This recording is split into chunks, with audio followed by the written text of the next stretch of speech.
What is up, Waffle Gang? I do hope you are well. My name is Mark, and today we're checking out some more r/Am I the Butthole? If you'd like to skip the initial waffle, timestamps are in the description and along the timeline below, but if you are new here, please consider hitting that like, that subscribe, and maybe that notification bell too. A huge thank you from the bottom of my heart for being involved today, and let's crack on with today's stories.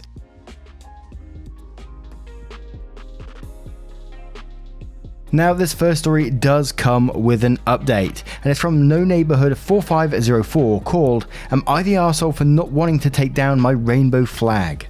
My girlfriend's parents are visiting us for the first time. I am bi and I have a rainbow flag. It is cute and I love it, as it took a long time to come to terms with the fact that I like men too, and even more time to be in a place where I could come out. She wants me to take it down while her parents visit. We have met a few times before, but I haven't really talked about it, and they have assumed I am straight. She wants me to take it down so as to prevent avoidable conflict. She understands that her parents are in the wrong, but she just wants me to pull it down. It is just a flag, and it's not like it has any impact on my life. I am being stubborn here. It would really hurt me to take down the flag.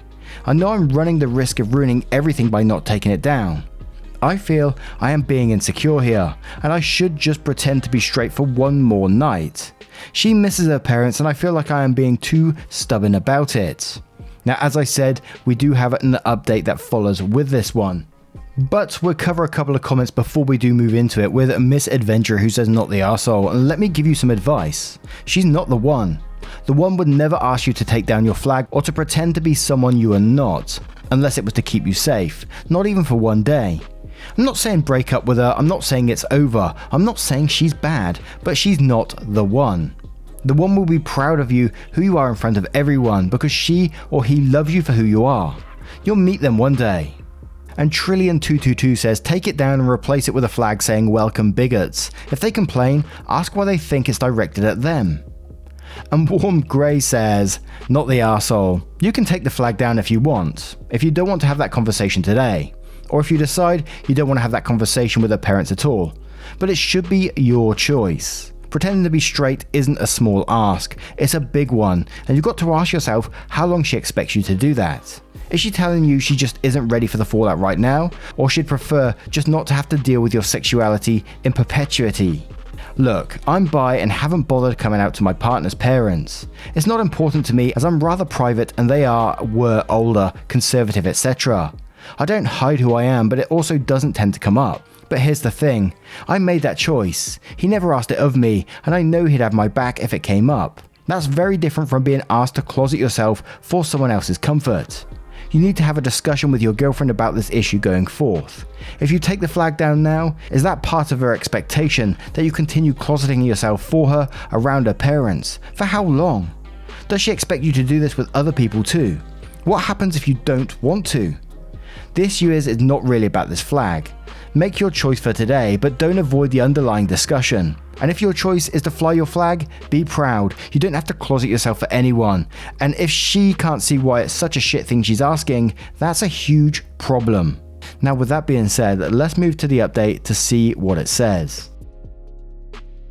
So, updates. I took the advice given to me and held firm in not taking down the flag, but what happened was the closer her parents' visit got, the more stressed out she got.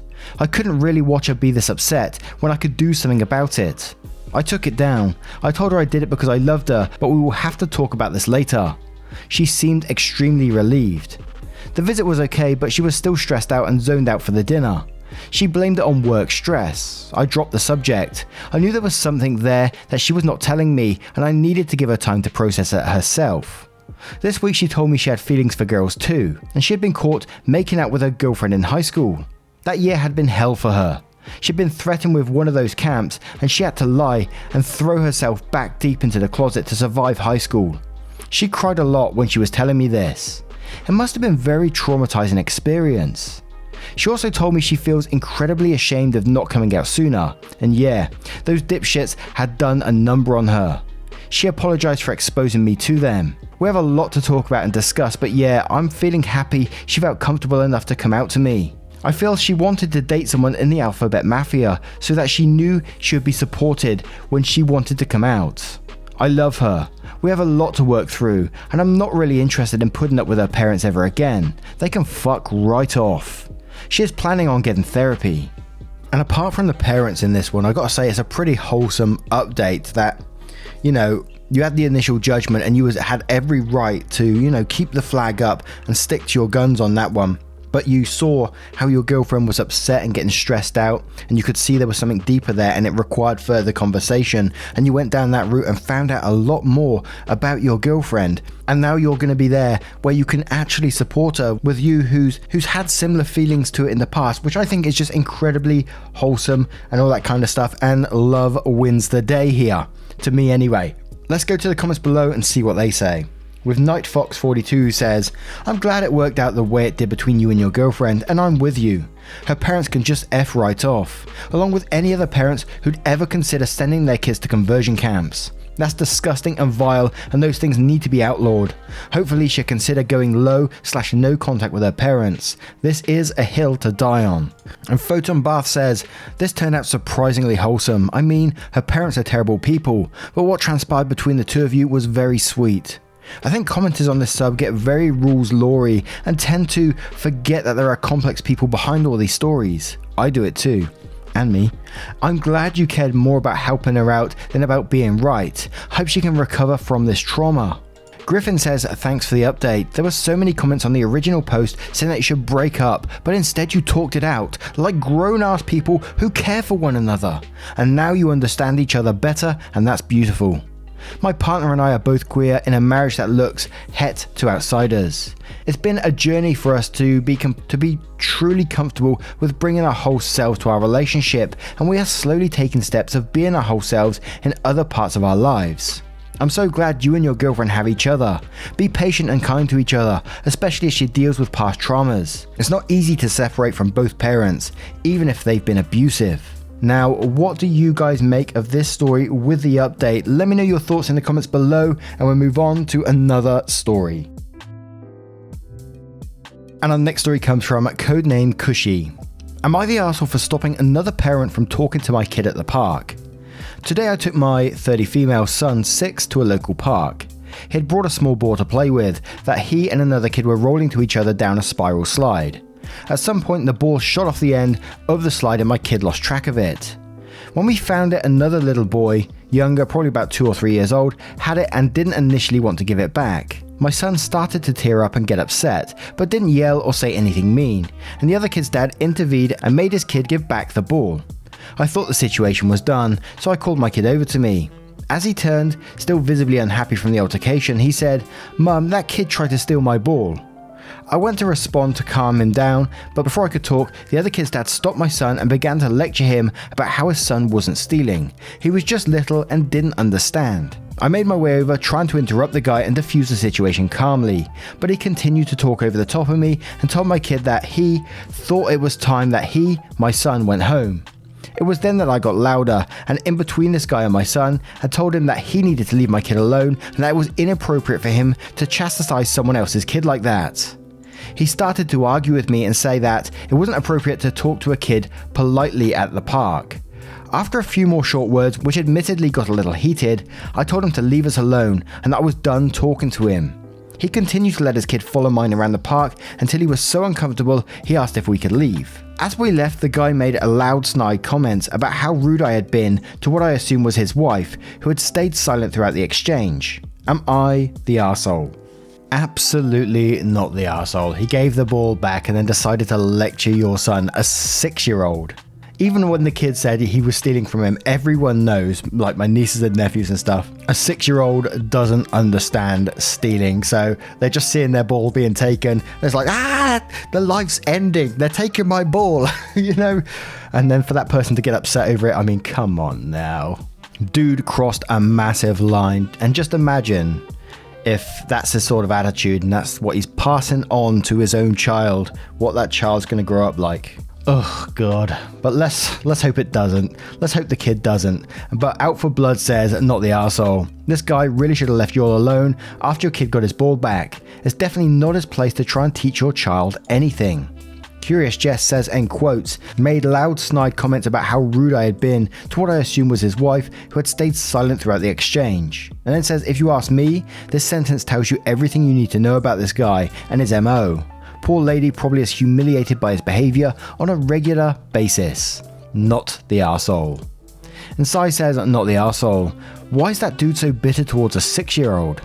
Yes, his kid is young and doesn't fully understand what stealing is, but also your son is young and doesn't understand it either. He didn't need to chastise him for it. Like, dude, your toddler's not going to build up a reputation as a thief because a 6-year-old said he stole something. Smiles P says, not the arsehole at all. What's this guy's problem? He started out fine by getting his kid to give the ball back, but then turned into a turd when he decided to lecture your kid, and then a giant turd by also talking over you. And one more from the Empty Remains who says, not the arsehole, the guy was totally out of line by the time he told your son to go home. I forgot about that as well. Now, what do you guys make of this one? How would you react if someone approached you in this manner? Let me know in the comments below and we'll move on to another story. Our next story comes from Storm Lady. Am I the arsehole for refusing to change the quality of my food because of a jealous coworker? Hello Reddit, I'm on mobile so excuse any typos or formatting errors please. So I transferred cities about half a year ago or so, and in this new site we work 12-hour shifts, 8 AM to 8 PM or 8 PM to 8 AM. That means that since I have a very high metabolism, I am not a fan of the cafeteria on site, that I pack breakfast, a lunch, 2 snacks and baked goods to have with my very late tea, or 2 dinners, 2 snacks and a breakfast. Now, I am a huge foodie, have been learning to cook since I was 8, and took a couple of baking and cooking classes. Since we work in a very tight-knit office, we all have our meals together, 4 people, and I usually pack a bit more since I like sharing food with my teammates. Fast forward to yesterday, I get a call from a fellow co-worker who works on my opposite shift. Think on nights while I'm on days and vice versa, who also happens to be married to one of my teammates. She was very aggressive from the get-go, demanding that I stop bringing my elaborate meals to the office and that I should just do what everyone else does and get my meals from the cafeteria. I was firm, said that it was not her business what I eat or where I buy my food from. Then she comes out and says that her husband has been complaining non-stop about how she does not make him food like I do, how she isn't as put together as I am, how I am always pleasant and smiling from the start to finish of my shift while all she does is complain. To be fair, I had a very strict parents growing up, and that translated to never stop stepping foot outside of the bedroom unless I was dressed and ready to face the world. I felt bad for her, told her that these kind of things should be discussed between her and her husband and I shouldn't be involved in them, but also that I will not stop bringing meals from home. She hung up on me after calling me a bitch. In my opinion, I think he needs a reality check that his wife is not responsible for his meals. They work the same hours and should share housework. Also, he should stop comparing her to other women, but she also should not be blaming me for living my best life. So Reddit, would I be the arsehole if I continued bringing better meals than is served in the cafeteria and keep sharing them with my teammates? Now, it's one of those ones to me that is clear from the get-go that you're not going to be the arsehole, and you was never the arsehole all the way through it, but I'm just here for the story. I absolutely love it. The drama. But husband is clearly an arsehole in this situation to be going home and saying all this kind of stuff about his wife, expecting his wife to be doing these things. Wife is an arsehole for taking it out on you for whatever reason she thought that was a good idea. It's one of those ones that I try to get in their head and think, what are they doing? Why do they think, I know what I'm going to do. I'm going to phone that person and give them what for? Why? You just keep living your best life, my friend. But PatFan1 says, not the arsehole, and she makes another phone call like that, you need to report her to HR for harassment. Her marital issues are not your business or your problem. AngieCats95 says, not the arsehole, she can't dictate what you eat. Next time you bring in lunch, just tell the husband he can't have any, as his wife has banned him. Unfair Ad says, not the arsehole. You wouldn't be if you continued to bring your food. The dude is an arsehole, his wife is an arsehole for taking it out on you. Your dietary habits and what you bring isn't anyone's business. Perhaps bring enough food for yourself and that's it. If other co-workers ask, just say that you don't want to cause issues anymore. The dude needs to step up and be better to his wife. If they have issues, that's between them and should stay between them. Engineering Own says, not the arsehole, it's not your fault, her husband is an arsehole. She should be having this discussion with him, not you. Instead of complaining about what you're doing that is upsetting her husband, maybe she should start making good food and being nicer. I'm only partially kidding here, but she is expecting someone else to change when she's not willing to, so mildly serious. My husband takes leftovers to work, and when we went for dinner with his co-workers the other night, I got nothing but compliments about how great his lunches always look and smell, how I'm awesome for always having great food for him. Not a single person asked me to stop because they were jealous, which is what this lady is. And one more from Disney Addict who says not the arsehole. Honestly, speak to HR and report that whole conversation. That way you'll be protected if the wife takes it further. You don't know what she assumes about your relationship with her husband as well. What she did is completely inappropriate and, like you said, between her and her husband. Now, how would you feel if someone else's partner phoned you up with these complaints? What would you do? What would you say? Let me know your thoughts in the comments below and we'll move on to another story. And our next story is from Throw Photo Op. Am I the arsehole for charging to take photos of the bride? I'm a photographer. One of my family members had sent me a couple that was looking for a wedding photographer. From the get-go, the couple was being very frugal with their money. Since I had sympathy, I cut my prices to help lower that burden. From the get-go, they tried cutting every corner to get the most out of me. They wanted to dress their kids up and bring them to their engagement shoot so they could also sneak some family photos.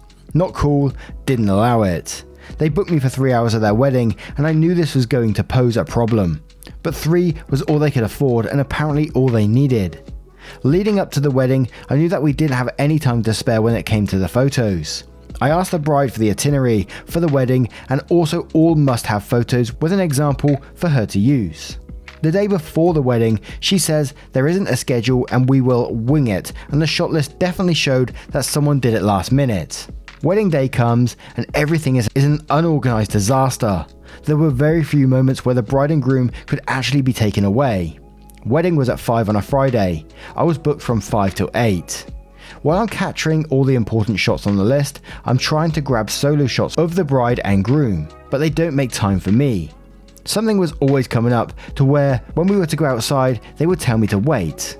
I even pushed my time to 8:30 because I knew there would be some regret later.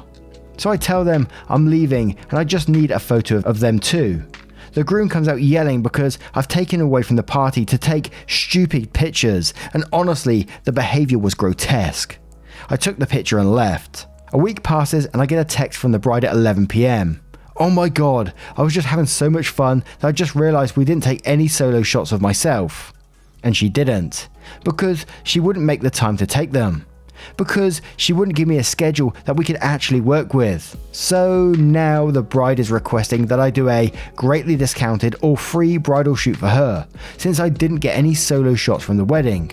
Am I the arsehole for charging her for these photos? To me, they knew how many hours you were booked for. They kept putting you off. So this was them wasting their own time. They have to use that time if they want those photos. They were poorly planned and just executed everything piss poorly. So 100% not the arsehole for me. And you were kind enough at the very start to give them a discounted rate to begin with, and I bet you're regretting that one right now. A photographer that I used to work with that took pictures of the machines for the company that I used to work with, if they had like a bad photo shoot or some things didn't get done, they would send you an email of why things wasn't done. Like, we had times where the machine broke down and stuff like that, and he would say, sorry, we only covered this much because machine broke down this time, blah blah blah. And I would be tempted to do that to this couple and say, just give them a huge list of why they didn't get exactly what they want and why they won't be getting anything unless they pay the full price in future. 100% not the arsehole for me. But Z Alpha Pin says not the arsehole at all. And if she wants the bridal shoot, charge her full price. Even mention to her that you made several attempts. You're happy that she had a good time, and if she wants a separate shoot, here is the pricing and your availability. Dionysus says, not the arsehole, they paid for your time, they should have used it. Their lack of organisation cost them extra. You should be charging for additional pictures.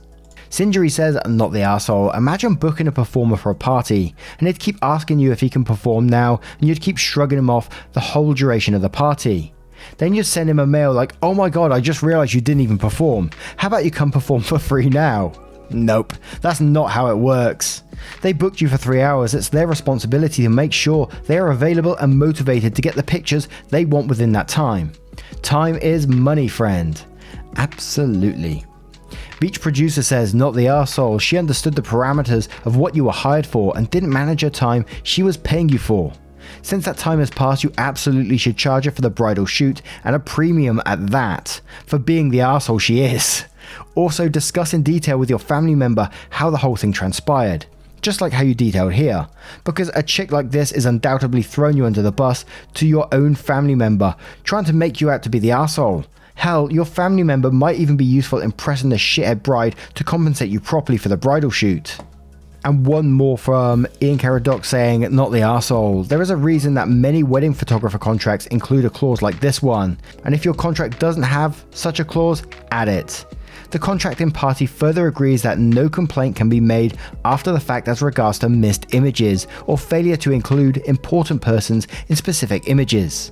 The photographer highly recommends that the contracting party have someone at the event with a list of required images to assist in gathering the requisite important persons to be included in specific photographs. That someone is usually the best man or another member of the groom's party, since the bride and bridesmaids are usually a lot busier. OP said that they will add it in the future, which is a good thing for me. Have you guys ever been in any similar situation to any of today's stories? Let me know your thoughts and verdicts if you choose to share them, but as always, never any pressure to do so. Thank you so much for your love, support and time that you show towards the channel, and as always, I can never express how much of a difference you make to me and the channel and our community. If you do have a moment to click that subscribe button and get involved, we post twice daily, most of the time, occasionally there's one, don't tell no one though. And just a huge thank you for being here. And I hope to see you in the next one. Take care guys, much love.